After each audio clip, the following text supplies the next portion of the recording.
জয়গুরু। ঠাকুর নিগমানন্দ সরস্বতীর চরণে প্রণাম জানিয়ে এবং তার অনুমতি নিয়ে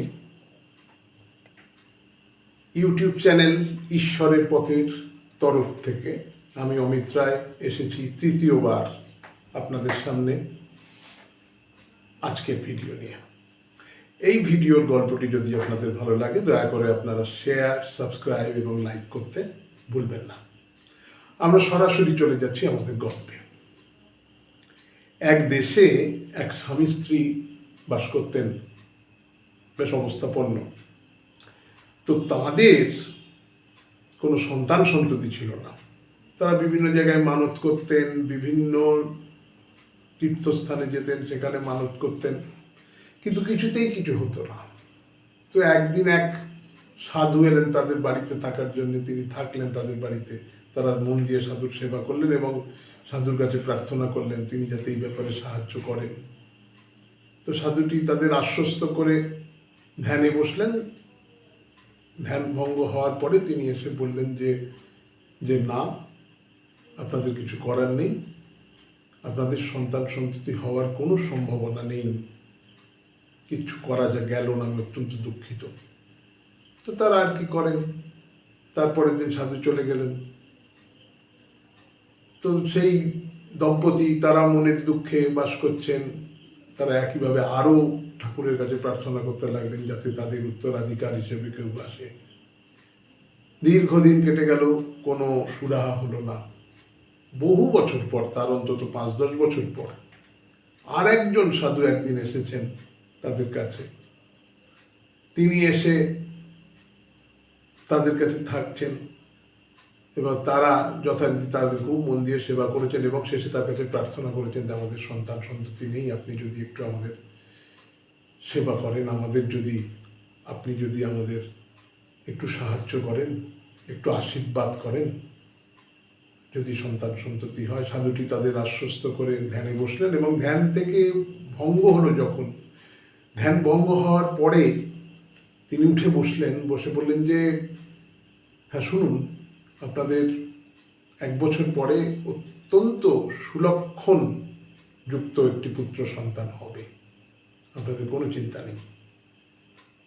তারা খুব খুশি হলেন। পরের দিন সাধু চলে গেলেন এবং যথারীতি 1 বছর পর সেই দম্পতির একটি অত্যন্ত সুদর্শন পুত্র সন্তান হলো।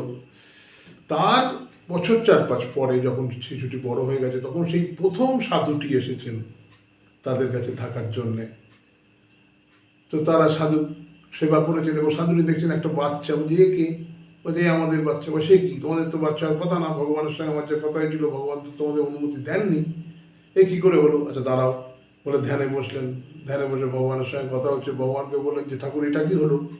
আপনি আমাকে বললেন সন্তান হবে না, হলো, আর ওই আর একজন যে সাধু হলো তাকে আপনি এটা কি করালেন? তাহলে এইটা তো আপনি আমাকে দিয়েই বলাতে পারতেন।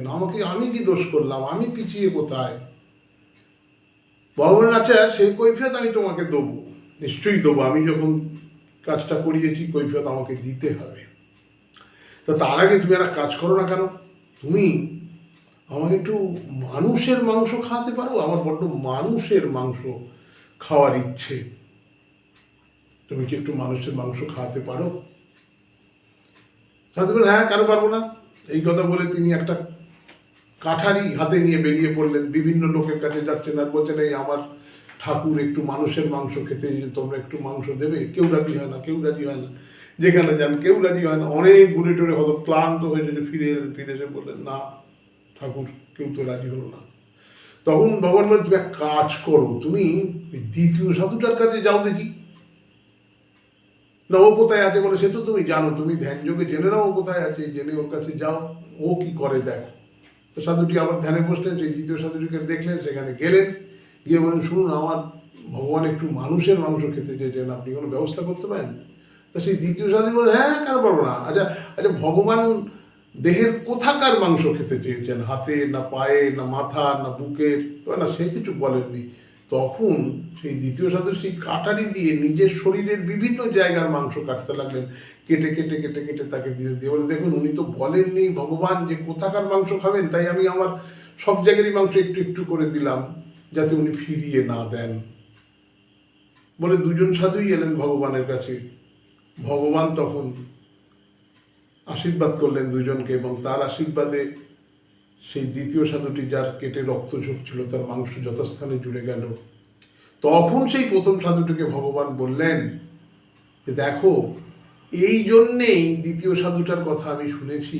আমি তোমার কাছে মাংস খেতে চেয়েছিলাম, তুমি তো নিজেই মানুষ, তুমি অন্য মানুষের কাছে মাংস চাইতে গেলে কেন? তুমি কিন্তু নিজের মাংস দাওনি, তুমি কাটারি হাতে বিভিন্ন লোকের কাছে ঘুরেছো। অথচ ওর কাছে যখন গেছো, ও আমাকে এত বিশ্বাস করে, ও আমাকে এত ভালোবাসে, ও কিন্তু অম্লান বদনে নিজের বিভিন্ন জায়গা থেকে মাংস দিয়েছে। এই জন্যেই ও যখন প্রার্থনা করেছে ওই দম্পতির কেন ছেলে মেয়ে হচ্ছে না, তখন আমাকে আসতে হয়েছে।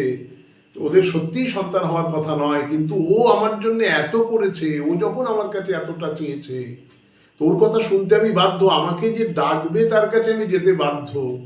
আমি গেছি, আমি সন্তান হয়ে ওখানে গেছি, তাই জন্যে তোমার কথা খাটেনি, তাই জন্য ওর কথা খেটেছে। এর থেকে যে প্রমাণটা হলো যে যদি ভক্তি থাকে, যদি বিশ্বাস থাকে, যদি ভালোবাসা থাকে, ভগবান আসেন আমাদের মাঝে। শেষ করছি আজকের পর্ব। নমস্কার। জয় গুরু।